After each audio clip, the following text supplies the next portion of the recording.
to speak further about the full circle moment with Big Boy. You talked about how you got that call, and you said one of the things you said was, I received no love until I got on Power 106. Yeah, man. And you were able to go live and able to be a part of the interview with JD and Nipsey Hussle. Yes. So when you there, from meeting Big Boy at the Dodger game to actually being in the studio, where where he gets down every day, and being able to interview, rest in peace to Nipsey Hussle and the late great JD. How was that moment for you?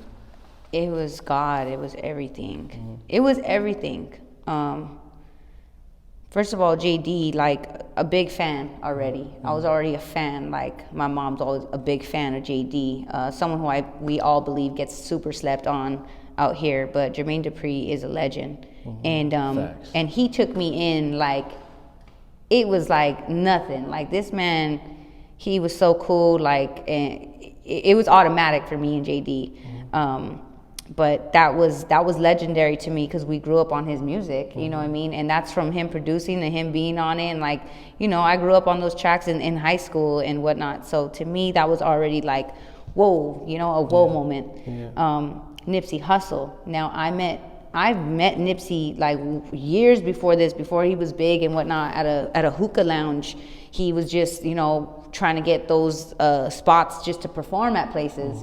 And he happened to get it on an open mic night that night. Oh, wow. And he walked in too. We were like, oh, who was this, like, young Snoop Dogg, And then he would, he did, Hustle House and all that. And we were like bopping and we were like, dang. And he came with a crew, like, he had like a whole like gang with him. And he was young. Deep.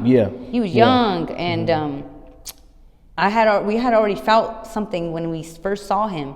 So another full circle moment, I get to interview this guy, you know what I mean? That he's this big guy now, like, he's this legend, and he was working on Victory Lap, so I was anticipating right after that interview, and I got to tell him too, like, this is crazy because, I seen you when we weren't doing anything much, but you were trying, and this is a full circle moment, and I was like, I can't wait to see you again, because he was going to do Once Upon a Time in the LBC.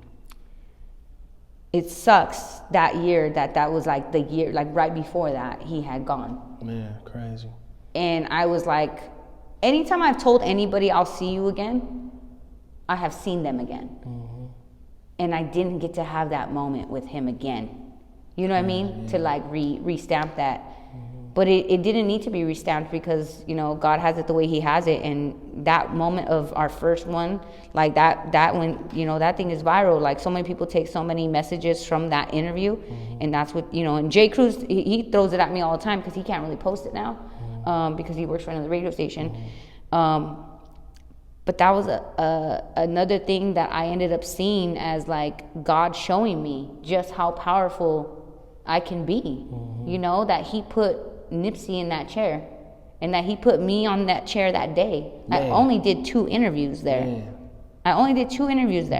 So for one of them to be Nipsey Hussle is to me is another form of confirmation that I'm in the right places and that I'm doing big things. You know what I mean? Like, that established a lot for me because I felt like, what if that didn't happen? Like, that's one of the biggest parts of me being of what I do right now. Right. Everyone goes back to that interview. Yeah, that interview is something people will be playing that for the rest of our lives for sure. And I just happened to be a part of it. Like, beautiful. It was beautiful. It was God. I'm telling you. It was just another confirmation. And I think the reason why it is because I didn't make it. They hired someone else. And I still had that to leave off of. Yeah, you had that moment. I had that moment. You know what I mean? It don't matter who they hired, because whoever they hired didn't have that moment. You know what I mean? He said, I got it. It's mine. No, it was for me. Yeah. It was for me. That's right. It was for my moment. It was for me it was him putting me. I made my dream come true. I'm not on the radio. But I said I wanted to be on Power 106. I got on Power 106. I said I wanted to be on Power 106 in the morning. I got on Power 106 morning show. You know what I mean? Like, I interviewed a legend, and that's okay.